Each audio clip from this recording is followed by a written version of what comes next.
Minecraft, a game full of beautiful biomes and complex ecosystems. But what if you were only going to play in one of them? Hi, I'm Cornmilk, and today I'm playing Minecraft, but only in the Crimson Forest biome.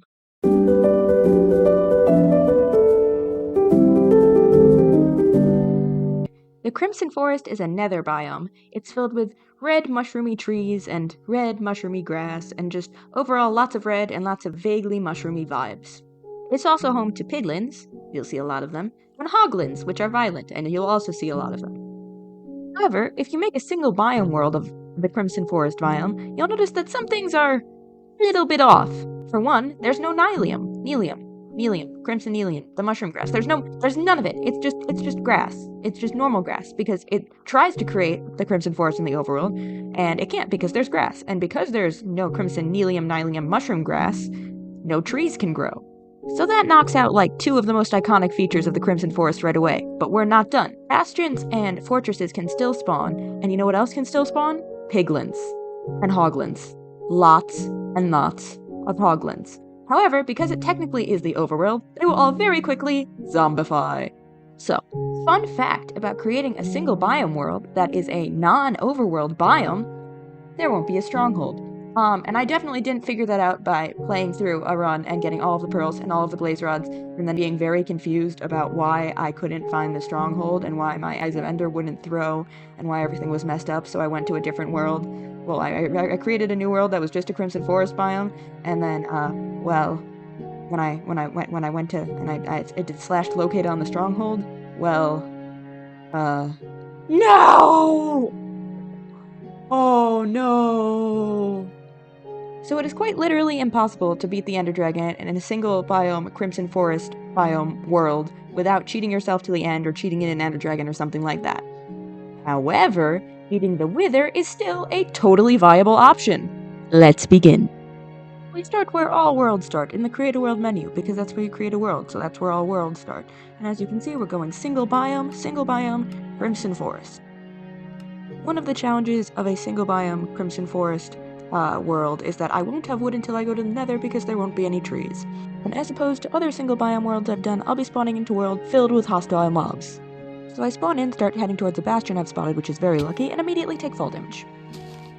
Bastions are important because they're going to be like the only place I can get stuff before I go to the nether, and they're my only way of getting to the nether. And as I'm running towards the bastion I spotted, I notice that there's two of them, which is great. Oh, there's two of them. That's good. And when I get to the bastion, I immediately just start routing through it and getting all the chests. I don't have to worry about any piglins getting mad at me because they've all zombified, and so have the brutes, which is convenient. This was my 5th or 6th attempt at it, and so I already knew where all the chests were going to be in the bastions. If anything, doing this kind of thing with a single biome world and just the Crimson Forest and where all the only things that spawn are bastions and fortresses, it makes you really good at navigating through bastions and fortresses. 10 out of 10 would recommend as practice.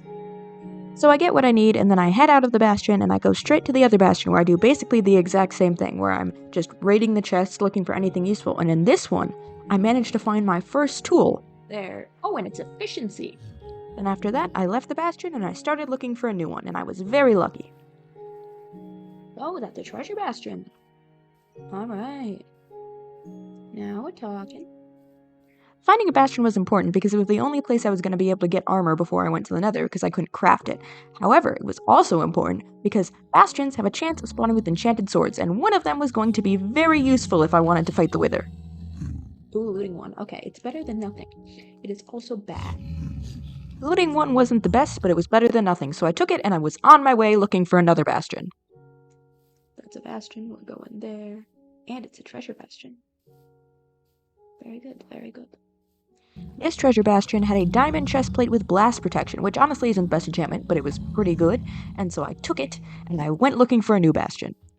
At this point I was going through the bastions pretty quickly, so I'm not going to cover every single bastion I went through, just understand that in the bastion clips I am showing where I am finding a bastion, I then immediately rate it for everything it's worth. One bastion, however, was particularly memorable. It was a treasure bastion, and it had a god apple. After finding the god apple, I was pretty sure my chances of survival in the nether were very high, so I had enough obsidian and I built the portal.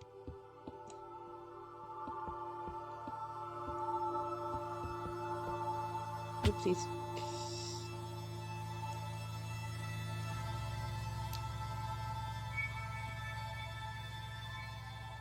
The nether, however, was not at all what I expected. Hey, I thought this was supposed to be a... Oh my god. Alright, we have bigger problems. Hello.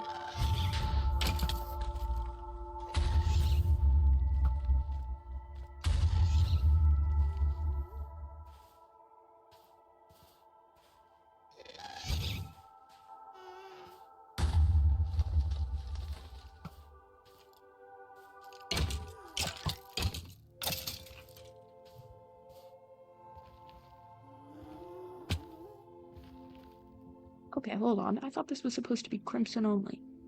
And nope. Okay. Now you might be thinking, Corn, you said you did other runs. Why were you so confused by the nether not being just a crimson forest biome when if you had gone to the nether before you would have known that? And the answer is because in the previous run when I had gotten to the nether, the one and only time I'd gotten to the nether before this, I had spawned in a crimson forest biome and then immediately died. So there wasn't a lot of time to explore.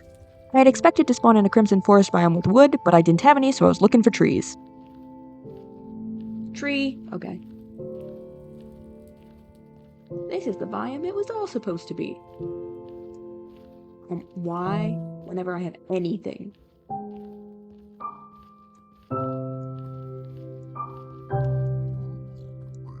Oh, yes. Thank you for reminding me.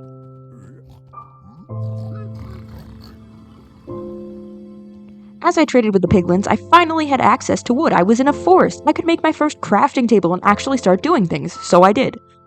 First on my priority list was making a smithing table, because I knew if I just roasty-toasted all that ancient debris I had, I'd be able to make a bunch of netherite, which would be great. So I did the roasty-toasty and I made myself some netherite and I upgraded my helmet and my chest piece and my pickaxe, not in that order. And then I stuck some trims on because they were taking up valuable inventory space and I didn't have the heart to throw them out, and I mean, why not? At least now I'll look snazzy. And once I was all snazzied up, I set out in search of a fortress, because that was literally what I had come here for. And so I did a nice long search for about 1,000 blocks, and then I figured I might as well go back to the overworld because fortresses could also spawn there and navigating would be easier. So I made a new portal and I went back to the overworld.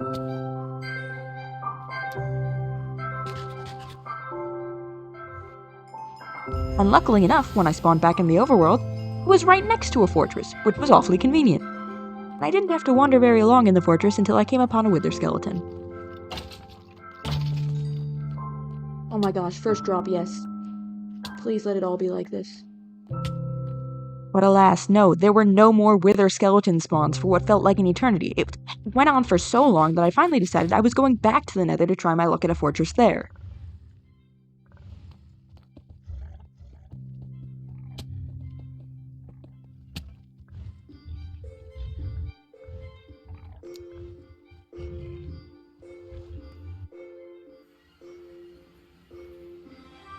Funny thing was, when I spawned back in the nether, I found I was in an area I'd already been through.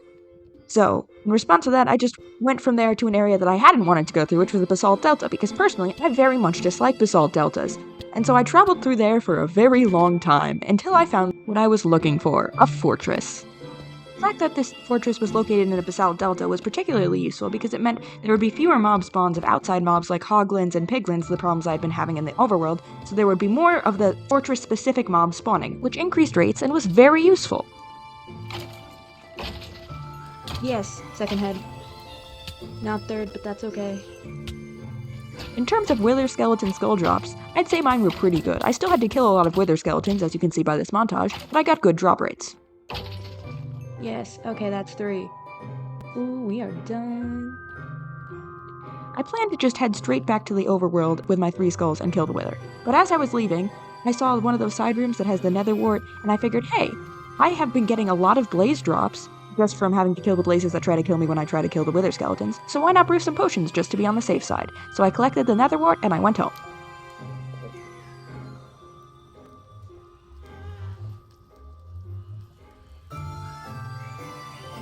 And I spawned in a cave in the overworld, which was useful because that was where I wanted to be. I was planning on digging down to fight the wither. Pretty good. The only thing I had left to do was brew my potions and then fight the wither, so I made an infinite water source, but realized I had forgotten glass bottles. And when I checked the nearby lakes, there was no sand, it was only gravel. I almost thought I couldn't make potions, but then I remembered that piglins in the nether will sometimes trade you potions of fire res and just bottles of water for gold, and if I emptied those, that would mean I could put whatever potions I wanted in them. So I went back into the nether, back across the really long way I'd came, to find piglins so I could trade with them for the bottles. Along the way, I saw a ghast, killed a ghast, got a ghast tier, and that meant I could make regen potions.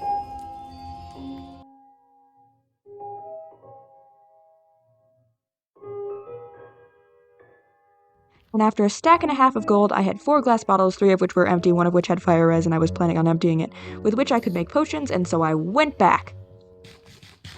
But when I got back to the overworld, I was in for a surprise.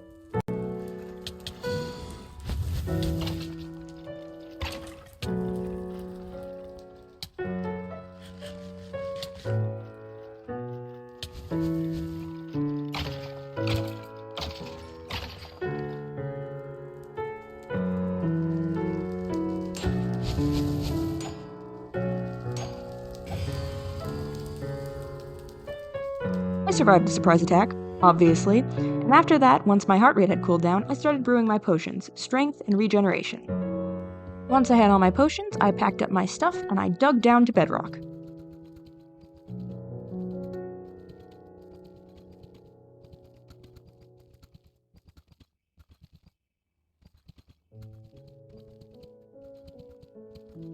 And when I hit bedrock, I started making a long tunnel away from where I had dug down to make a little base camp. I set my spawn in my base camp, and then I went digging the opposite direction to get as far away as possible to build the wither, and then hopefully kill it. What am I doing? What am I doing? Oh. Okay.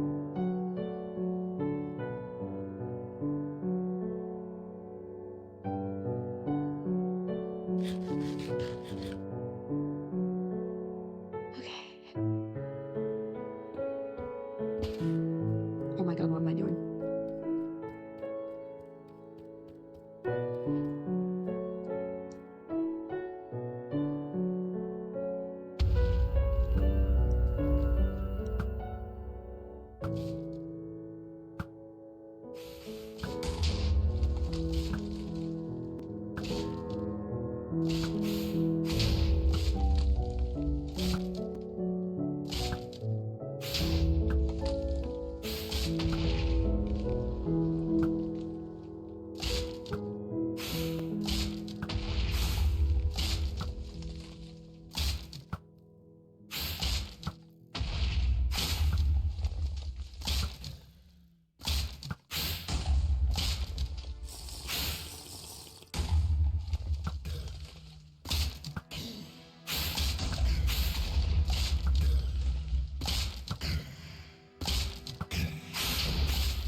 Oh my god!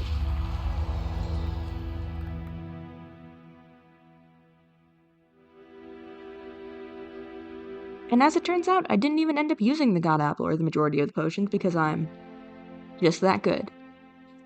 But anyway, if you've made it this far, hopefully that means you enjoyed and just don't have it in the background. That would be kind of awkward. If you do, like, great. Okay. But anyway, this is just to say that a lot of time went into this video. Like, I don't generally ask people to subscribe. I know I've asked people to subscribe in every version of this kind of video, every single biome video, but that's because these take a lot of work. These take hours upon hours of work. Other kinds of videos don't take nearly as much effort. These are honestly a lot of fun, and y'all seem to like them. So if you've stuck around this long and you're not subscribed, consider subscribing. It'll give me a little bit of incentive to keep making these videos because I've been seeing a lot of positive feedback for this. And hey, if you don't want to, that's also cool. But anyway, I hope you had a good time watching, and I hope to see you in my corner of the internet sometime soon. See you next time, maybe.